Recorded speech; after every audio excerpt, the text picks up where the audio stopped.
Vətəndaş illərlə işləyir və bir gün pensiya yaşına çataraq sığorta hesabına yığılan pensiya kapitalından istifadə eləyəcəyini gözləyir. Lakin bəzən talih qismət elə gətirir ki, insan pensiya yaşına çata bilmədən dünyasını dəyişir və Dövlət Statistika Komitəsinin məlumatlarından da aydın olur ki, belə şəxslərin sayı az deyil. 2023-cü ildə dünyasını dəyişənlərin 41,8%-nin yaşı 65-dən az olub. Bu dövrdə ölən kişilərin yarıdan çoxu 50,4%-i yaşa görə pensiya yaşına çatmayıblar. Maraqlıdır, bu halda pensiya kapitalının aqibəti necə olur?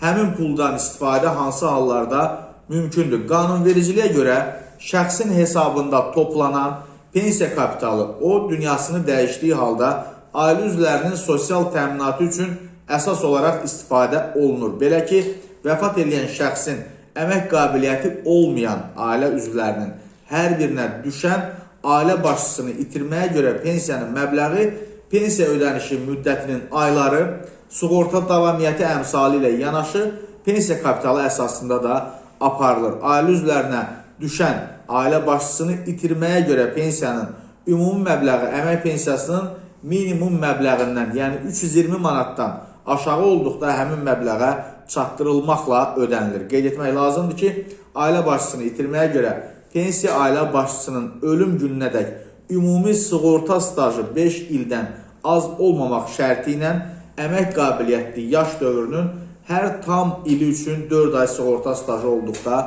təyin edilir. Vəfat etmiş ailə başçısının öhdəsində olan aşağıdakı ailə üzvləri ailə başçısını itirməyə görə əmək pensiyası hüququ var. Vəfat etmiş şəxsin övladları 18 yaşına çatmamış övladlardan gedir.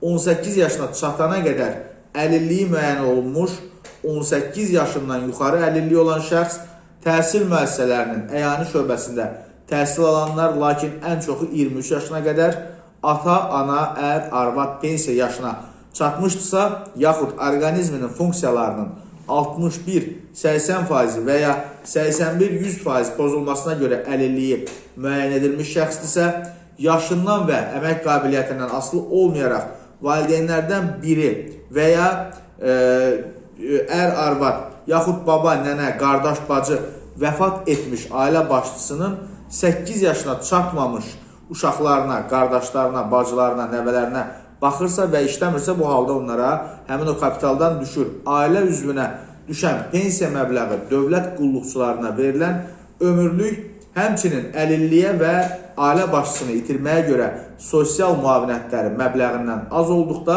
həmin ailə üzvünün qeyd olunan müavinətləri almaq hüququ olduğu halda, o ailə başçısını itirməyə görə pensiya əvəzinə müvafiq sosial müavinəti almaq hüququna malikdir. Həmçinin vəfat etmiş ailə başçısı yaşa və ya əlilliyə görə pensiyaçı olubsa, ailə üzvləri üçün ailə başçısını itirməyə görə pensiyanın məbləği vəfat eləyənin pensiyasının onun ailəsinin əmək qabiliyyəti olmayan üzvlərinin sayına nisbət şəklində müəyyənləşdirilir. Qeyd edilək ki, bu məlumat Qafqaz Info saytına məxsusdur.